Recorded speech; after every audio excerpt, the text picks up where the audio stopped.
새해가 되었고 한 달이 지났습니다. 특별히 명절 기분이 폭설로 인해서 더 나지는 않았지만 그럼에도 불구하고 지난 한 주간 명절 연휴 잘 보내고 건강하게 예배드리게 돼서 너무나 감사하다 싶습니다. 명절에 아랫지역 고향을 다녀오신 분이 이렇게 말씀하세요. 고속도로 차선이 하나밖에 안 남았다고. 눈이 너무 많이 오니까 각 차선으로 못 다니고 이렇게 흔들리고 미끄러지고 부딪히니까 한 차선으로만 차가 갔대요. 그러니까 뒷차는 앞차만, 눈이 너무 많이 와가지고 보이지가 않으니까 차선도 안 보이고 아무것도 안 보이니까 앞차 뒤에만 보고 따라갔답니다. 그러니까 시간이 마냥 걸렸을 것이고요, 고생을 많이 했을 것 같습니다. 그럼에도 불구하고 우리는 명절에 포기할 수 없는 것, 고향 가는 거예요. 고향에는 부모님이 계신 분들이 계시고요, 또 친구와 형제들이 있는 분들이 계시고요. 그런 분들이 없다 할지라도 고향은 어렸을 때의 추억이 있는 곳이기 때문에 우리는 고향을 힘써도 가고요, 어려워도 갑니다. 그리고 그 고향에 명절 끝나서 다 올라오셨어요. 그 좋은 고향을 우리는 어떻게 또 등지고 올라올 수 있을까? 그런데 우리는 또 내려갈 마음이 있으니까 추석 오면 또 내려가고요, 휴가 때 또 내려가고요, 그것과 상관없이 이런저런 이유 대고 고향을 수시로 갈 수 있으니까 떠날 때도 미련 없이 또 떠나옵니다. 다시 갈 수 있기 때문에. 그런데 우리가 생각해 보면 신앙민들은 고향이 있어도 갈 수 없는 분들이 계세요. 그런 분들은 참 안타깝겠다 생각이 되어집니다. 저는 평생 태어난 곳 근처에서 살아가지고 지금까지도 고향이라는 개념이 사실은 없습니다. 인천에서 태어나서 인천에서 여태까지 살다가 교회 개척하러 김포 와서 여기서 사니까 김포나 인천이나 차 타고 30분이면 가는데 따라서 고향 개념이 없습니다. 고향 다녀오시는 분들이 부럽고요, 시골 이야기하시는 분들이 부러울 때가 있습니다. 그럼에도 불구하고 반대로 고향이 없어서 좋다, 고속도로 차 막히는 거 볼 때, 이번처럼 명절 때 폭설 내리는 거 볼 때 안 가니 얼마나 좋나 하는 생각이 들어갑니다. 그런데 오늘은 우리가 가는 고향도 아니고 또는 못 가는 고향도 아니고 반대로 가지 말아야 할 고향에 대해서 말씀을 통해 생각해 보려고 합니다. 가지 말아야 할 고향이 있을까 생각할 수 있습니다. 그런데 신앙인들은 영적으로 생각해 보면서 가지 말아야 할 고향이 있음을 우리는 알았으면 좋겠고요, 그런 곳은 또 가지 않았으면 좋겠습니다. 오늘 본문 말씀은 16절 말씀부터 읽어야 이해가 되는데, 예수께서 그 자라신 곳 나사렛에 이르사 안식일에 라는 말씀으로 시작을 합니다. 예수님께서 자기가 자라신 곳, 태어나기는 베들레헴, 그러니까 엄밀하게 말하면 고향은 베들레헴이죠. 그런데 베들레헴에서 태어나자마자 바로 애굽으로 피난 갔다가 그리고 돌아온 곳이 나사렛. 그래서 예수님이 30살까지 자라신 곳이 나사렛이고요. 예수님께서도 오늘 본문을 이야기할 때 24절에 보면 선지자가 고향에서는 환영받는 자가 없다라고 표현하시면서 나사렛을 자기 고향으로 표현하시는 모습을 볼 수가 있습니다. 예수님이 고향에 방문하셨을 때 일이에요. 예수님은 늘 하시던 습관대로 안식일에 회당에서 하나님의 말씀 성경을 읽습니다. 특별히 18절 말씀부터 19절까지 이사야서 61장 말씀을 봉독을 하십니다. 그리고 성경을 봉독하시고 이런저런 말씀을 하시니까 나사렛 사람들이 야, 평범한 목수의 아들, 쉽게 이야기해서 요셉의 아들, 저 사람 누군데 이렇게 하나님의 말씀을 잘 전하냐라고 기이하게 봤습니다. 그런데 오늘 본문 말씀 25절 말씀부터 두 가지 말씀을 하십니다. 엘리야 시대에 3년 6개월 동안 비가 내리지 않았을 때, 온 땅이 흉년 들어서 모두가 고통받을 때, 그때 하나님의 은혜를 입은 사람, 오늘 본문 말씀 26절 보면 시돈 땅에 있는 사렙다의 한 과부, 즉 이방인에게 하나님의 은혜가 임하였음을 말씀합니다. 27절 말씀에도 또 이야기합니다. 이번엔 엘리사 시대에 수많은 나병 환자가 있었지만 특별히 아람 나라 장군이었던 나아만이 하나님의 은혜를 입고 치료받은 것을 이야기해요.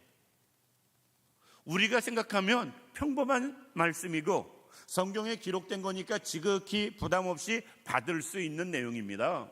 그런데 이 말씀을 듣고 나사렛 사람들이 굉장히 분노합니다. 왜? 하필 이방인만 은혜 받은 걸 말씀했거든요.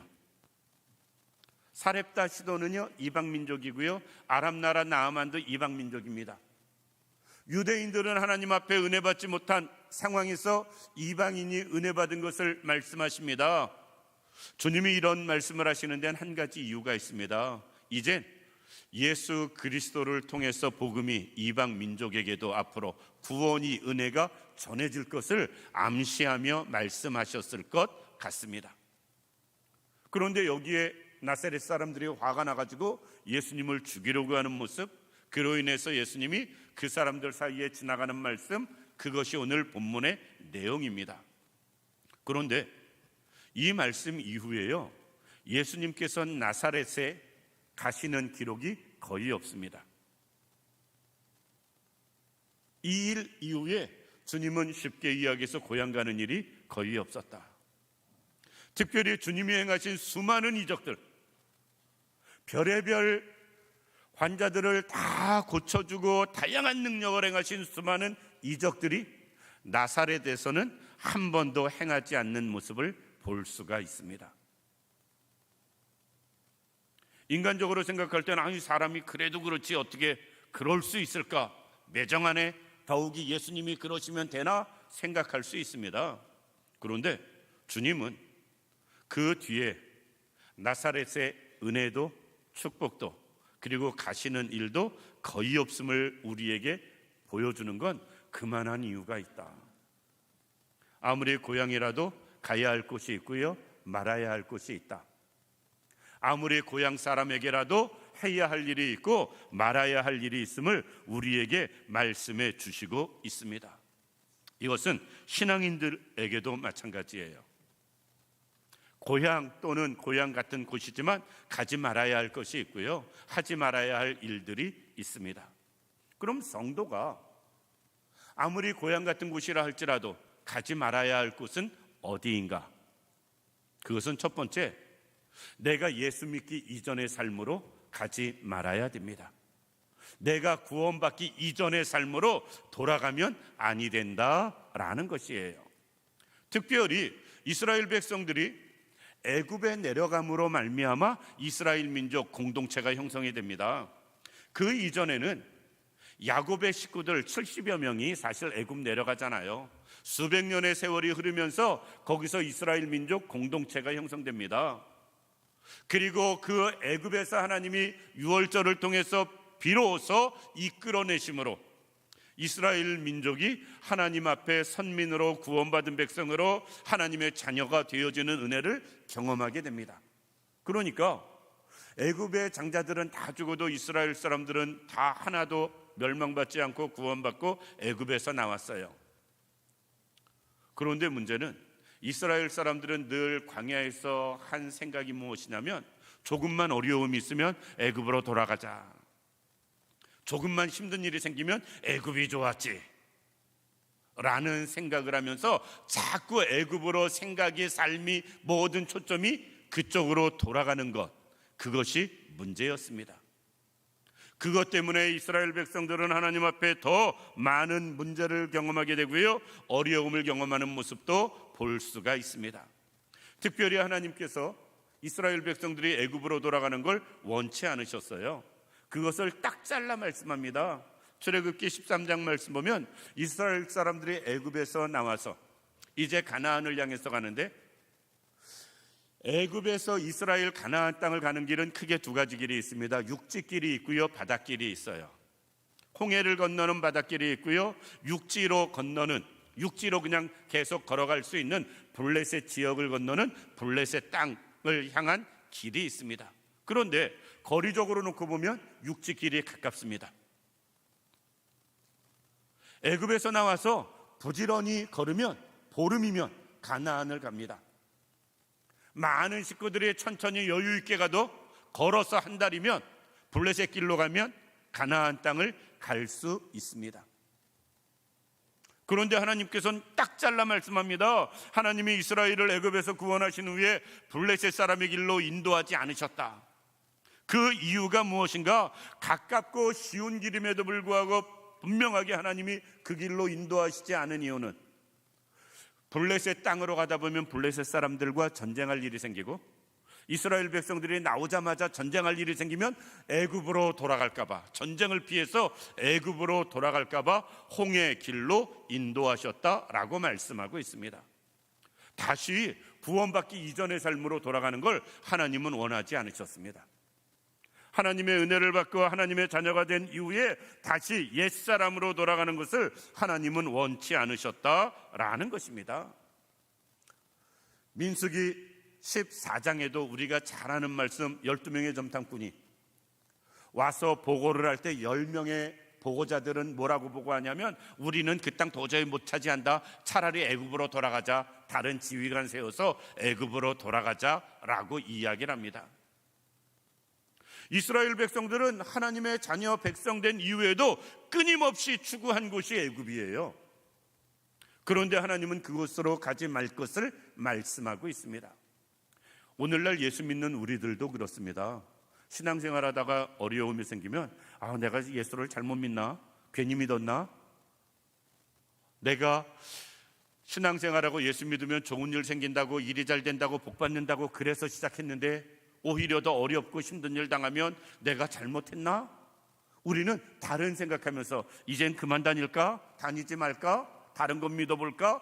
별의별 생각을 다 하면서 우리는 이스라엘 사람들이 애굽을 생각하듯 우리도 예수 믿기 이전의 과거의 삶을 추구하며 그곳을 향하는 사람들을 볼 수가 있습니다.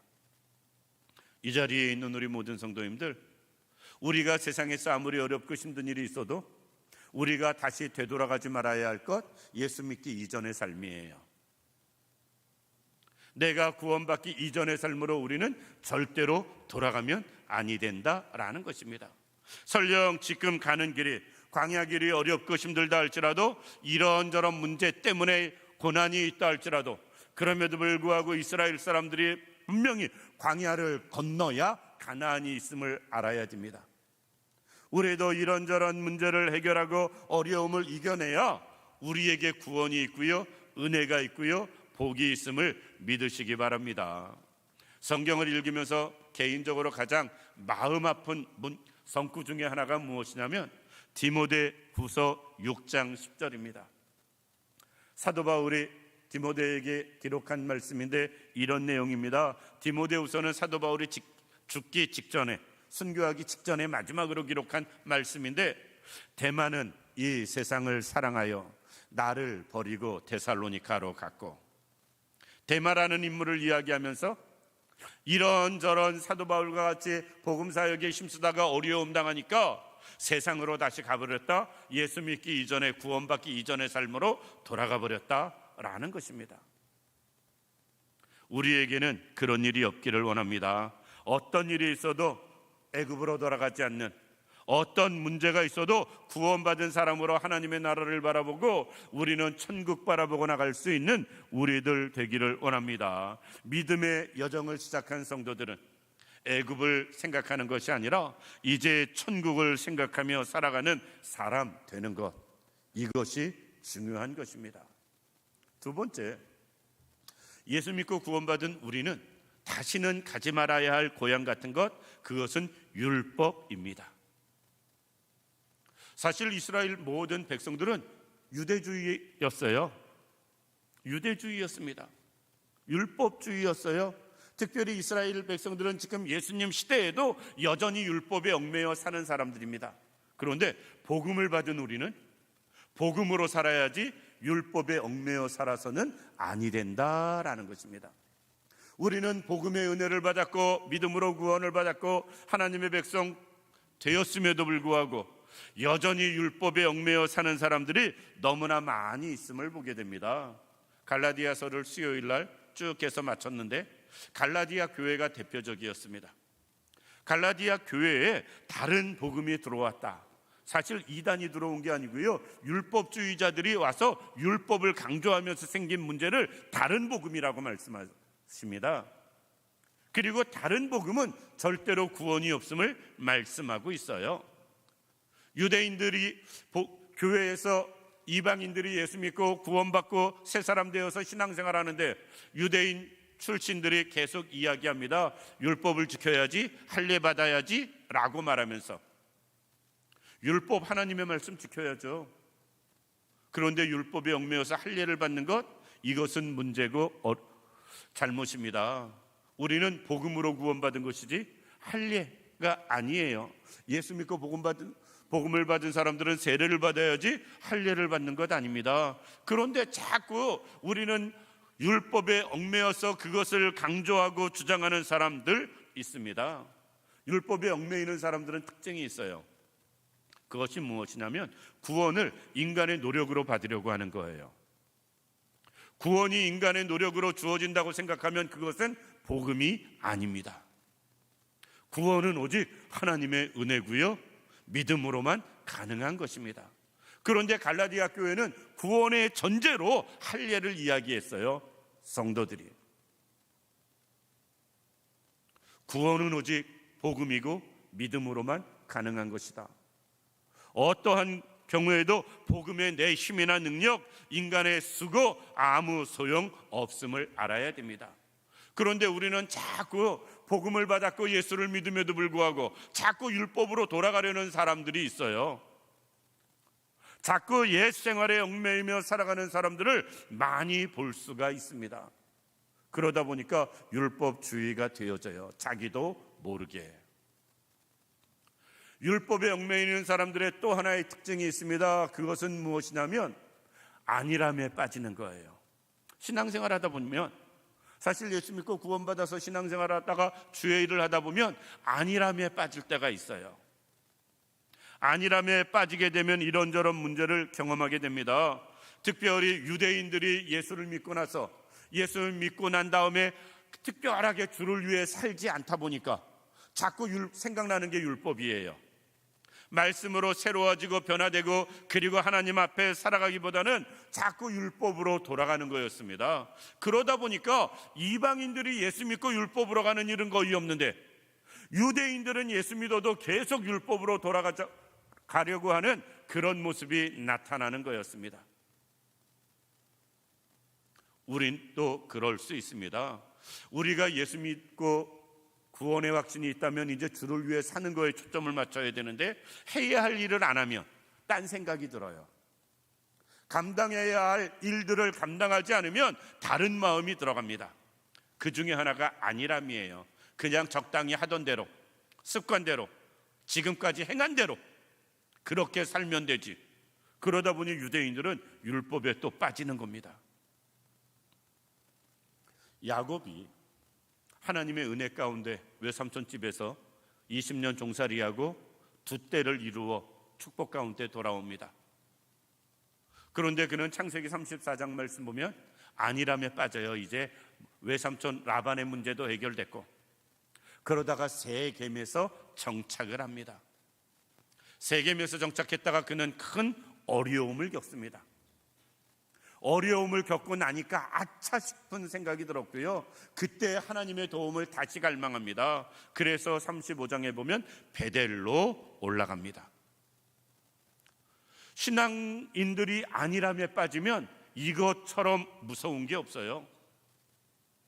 우리는 그러지 않기를 원합니다. 안일함에 빠지는 대표적인 일들이 율법에 얽매여서 그렇습니다. 그래서 히브리서 10장 말씀으로 가면 뒤로 물러나 침륜에 빠지는 자가 되지 말아라. 뒤로 물러나서 침체되는 사람 되어지지 말아라 라고 말씀합니다. 우리는 이제 복음을 받은 사람으로서 오직 주와 복음을 위해 수고하고 봉사하며 앞으로 나갈 수 있는 우리들 되기를 원합니다. 율법주의에 빠지는 것, 뒤로 가는 거예요. 가지 말아야 할 곳에 가는 겁니다.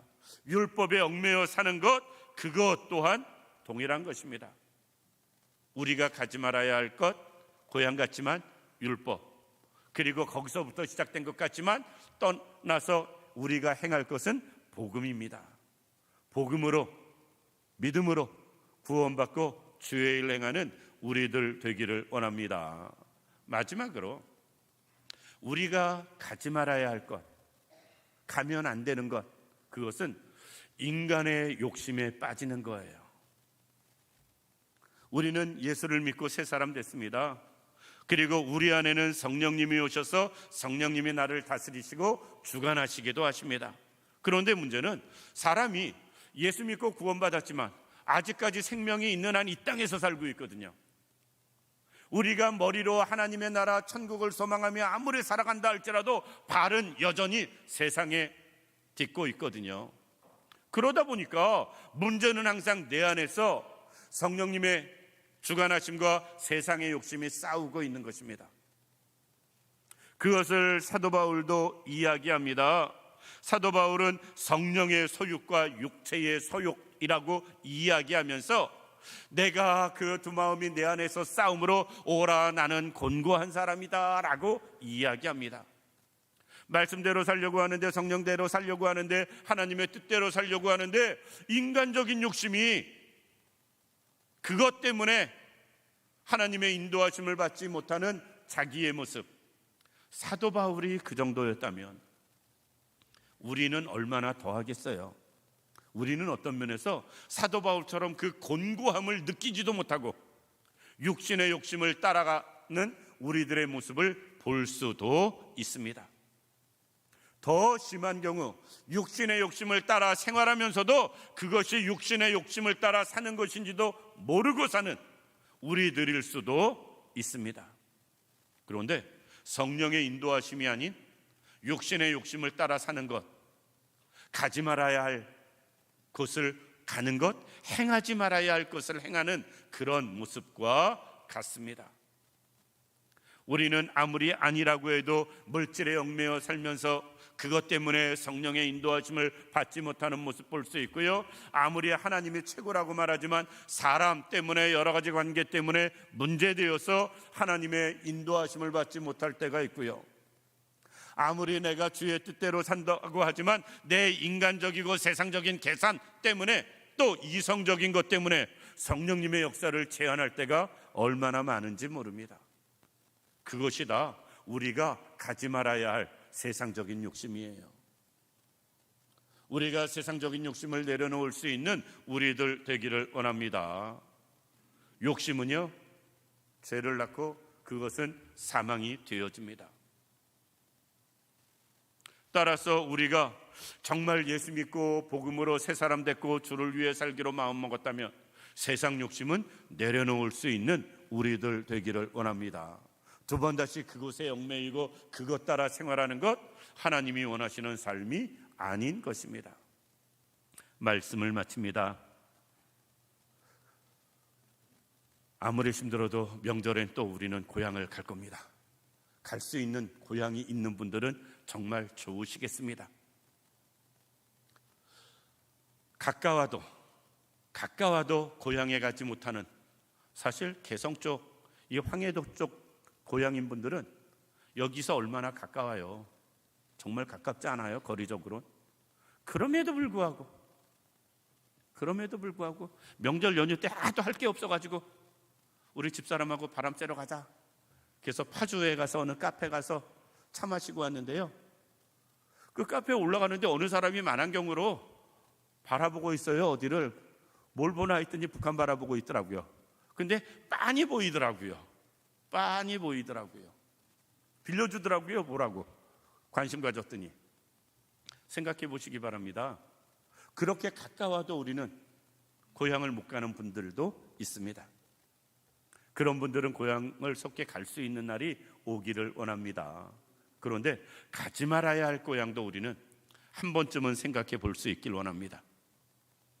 예수 믿기 이전의 삶으로, 율법에 얽매여서 복음의 정신을 회방하는 삶으로, 인간의 욕심 때문에 성령님의 인도하심을 경험하지 못하는 그런 인간의 욕심의 삶으로는 돌아가지 않기를 원합니다. 온전히 우리는 가지 말아야 할 것, 하지 말아야 할 것은 멀리하고 주님만 바라보고 나가는 우리 모두가 되기를 주님의 이름으로 축원합니다. 기도드리겠습니다. 살아서 역사하시는 참 좋으신 아버지 하나님, 은혜와 사랑을 진심으로 감사드립니다. 하나님, 가지 말아야 할 고향에 대해서 말씀을 통해 생각해 봤습니다. 애굽이 고향 같지만 가지 말아야 할 곳이며, 율법이 먼저인 것 같지만 복음을 받은 자들은 율법에 얽매여 사는 것 아님을 깨달아 알게 하시고, 인간의 욕심 당연한 것 같지만 성령을 경험한 사람들은 성령의 인도하심을 따라 살아야 한다는 것 우리가 확신하며 살아가기에 부족함이 없도록 역사하여 주옵소서. 하나님이 온전히 함께 하시길 원하오며 예수님의 이름으로 기도드립니다. 아멘.